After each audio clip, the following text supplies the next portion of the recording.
All right, guys, here we are, Zoo Knoxville, the Wildlife Episode 1. I'm your host, Brad Carpenter, and I'm full of so many questions about animals. And today, we're going to be focusing on the newest member of the Zoo Knoxville family, Tiana, the giant anteater. Which means this episode is probably going to suck. I'm just kidding. No, it's not. Because a lot of people think that anteaters suck up their food, like ants and termites, and they use their noses to suck them up, but that's not true. I don't exactly know what they use, but that's what we're here to find out today. We're gonna go talk to Jacob. Get your thinking caps on, let's go get our hands dirty and see what Jacob has to say. Before my visit today, Jacob gave me a few facts about giant anteaters to share with you, like the fact that they're from Central and South America, they weigh between 80 and 125 pounds, and they're surprisingly strong swimmers. In the wild, they eat 30 to 35,000 ants and termites a day, but they also enjoy soft fruits, avocados, and hard-boiled eggs. Well, that last one's not in the wild. And finally, giant anteaters currently have a conservation status of vulnerable. First up, Jacob asked me to lend him a hand in the kitchen to help prepare some food for Tiana.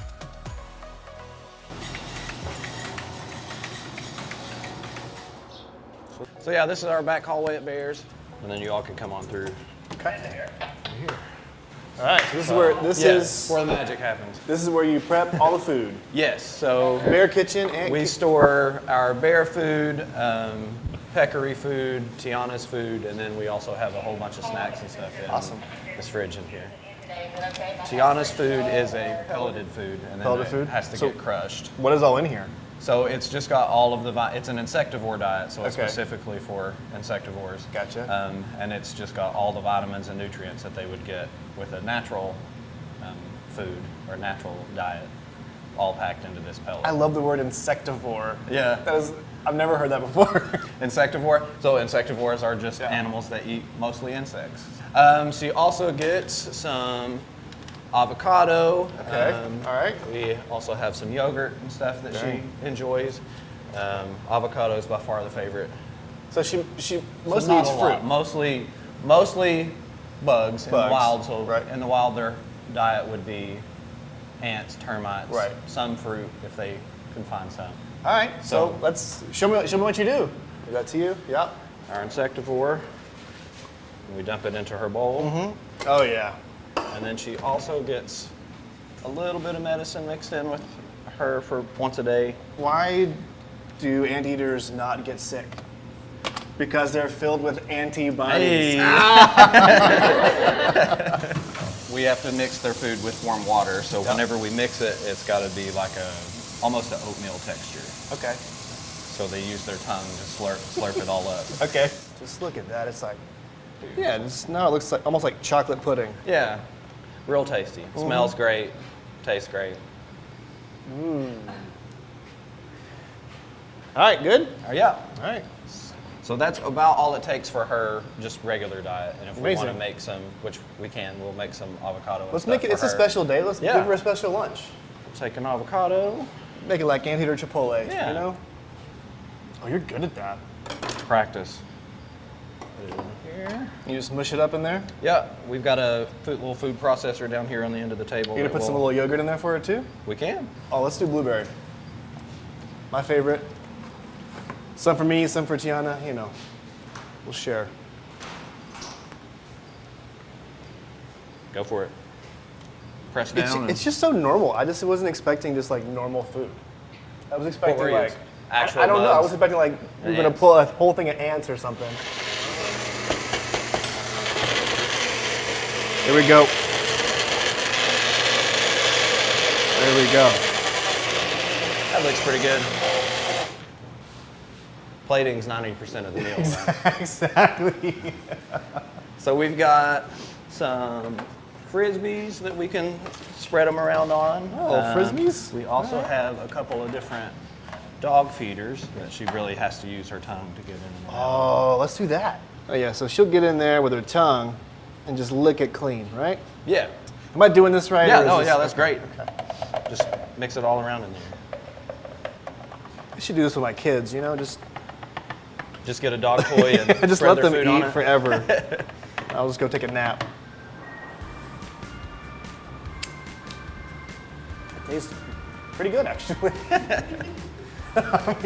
Blueberry It's not avocado. bad. I'll take it. So this space back here, I will open this up so we can see. So this is where we normally shift her into to feed her. Okay, that's nice and cozy. But I bet she's asleep. So we'll go check with Melissa and see. All right, I will give this to you. I'll go stand out there with Melissa and I'll let you do your thing. All right? All right. Sounds good. All right, Melissa, we're coming in hot. How's it going out here? She's still asleep. Surprise, Still asleep. surprise. Okay, in her little corner. Yeah. So that is her automatic drinker. Oh. So I think it's kind of a nice little cozy niche where she can kind of go and hide and then feel comfortable in a private spot for resting. She sleeps a lot. Yeah, like 15, 16 hours a day. Okay. It's All right. unreal. I wish I had that luxury. But go ahead. Am I clear to enter Tiana's? 10-4. She is still behind the water bowl. You're all clear. 10-4. When we do go in and share the space with the animals, we have to be really aware of their comfort level. Okay. So one of the things that we'll do is have a zookeeper system when we're doing stuff like this. So I'm constantly watching Tiana, making sure that Jacob's not putting himself in a situation where Here he he's comes. unsafe. Tiana. So right now she's in the safe position. Sticking her nose So we Tiana. can get close to her. The idea is they have Hey, an lady. extra sensitive sense of Hi. smell, so we want to get the food wanna really get up? close to her and snacks. kind of entice her with smells and see if Come on, lady. she recognizes what her food is. Hopefully that will encourage her to get up. She's thinking about it. Yeah, definitely. Oh, no. She said, nah, I'm going back to bed. Tell me about those claws. Oh, What are so they? back to safety. So anteaters are pretty docile, Right.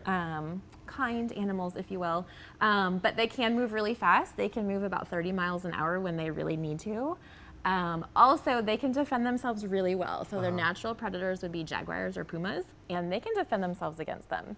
So they'll stand upright, use their tail as a tripod, and they have really strong forearms and two super sharp long claws, and they will slash out and defend themselves that way. And they do have a really slow metabolism and a low body temperature too. So their body temperature is only about 91 degrees, whereas we're 98.6 typically. And they obviously have to conserve that energy. So when they sleep, they are out.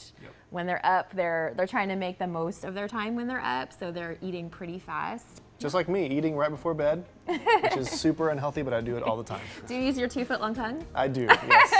Heard, did you have an So anteater we've been dance? practicing the anteater dance. Would you like to do it? What is an anteater dance? Okay, Please tell so me you have this. to use your two claws Yes. on each hand. Okay. And you Like have little- to lash like- out like little raptor an claws? anteater would. But it's, okay. And yeah, then yeah, in between yeah, that, you have yeah, to use your tongue. Use your so arm it's to do this, the tongue in between. this. Yeah. There you go, you got it. And then you could do a tail swish if you want. Like a, yeah, there Oh, you man. go. It's my favorite dance. She may be asleep, but we're wide awake here and having a great time at the zoo. While Tiana is sleeping, is there anything that we can do to make her life a little bit happier when she wakes up? Yes, actually. So she has just been in her inside enclosure since she's arrived to us a couple weeks ago. It is now a little warmer, so we can let her have access to her outside habitat as well. All right. So this will be the first time we're gonna allow that to happen. So we need to go and get a couple things to help prep for that. So Okay. What one do of we the need? things that she really loves are big rotten logs to rip into them with her claws. Rotten logs. And also some fresh bedding for the tub out there that hopefully will become another bed spot for Okay. her.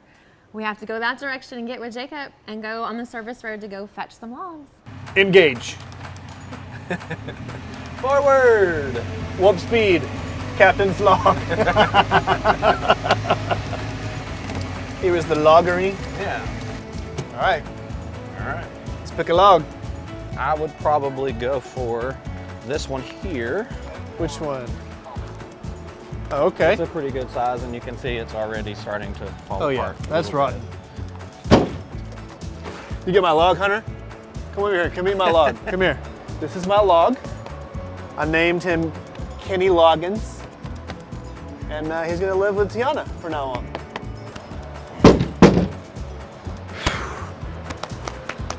It's hard being me. It's a couple of dudes getting logs for an anteater, you know? Just an average Monday. Living the dream.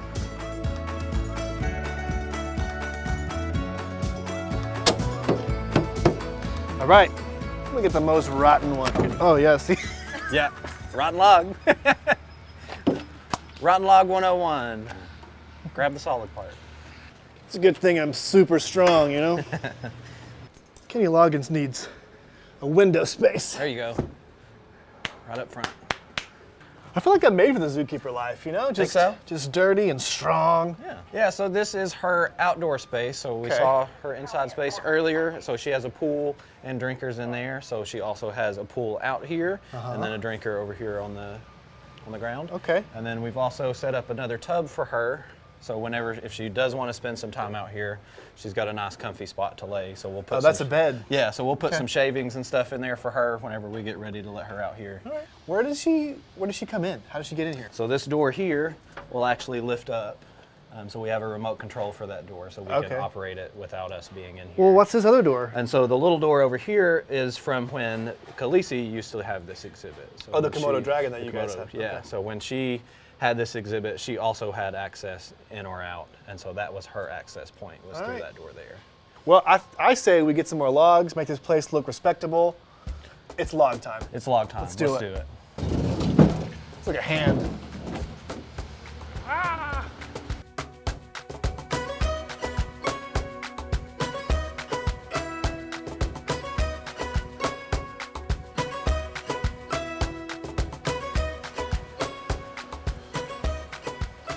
We're gonna sit right here on this rotten log and talk with you, Jacob. Jacob, thank you so much for showing us around the zoo and showing us Tiana. It was a lot of work today. Yeah, It's it's a a lot lot of of work that goes into it. Why do you do what you do? It's for the animals. For the animals. Solely for the animals. Right. Well, how can I help and how can people out there help Tiana and other animals at the zoo? The easiest and best way to support animals in conservation is actually by visiting your local zoos.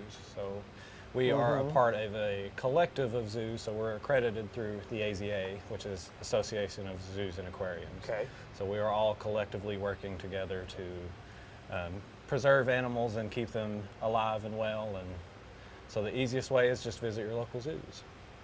There you have it. Go to Zoo Knoxville, help save the animals. Well, that was a lot of fun. I had a great time learning about Tiana today at Zoo Knoxville. If you guys have any questions for Jacob and Melissa, please let us know in the comments and tell us what you want to see next. Be sure and subscribe because next time we're talking giraffes.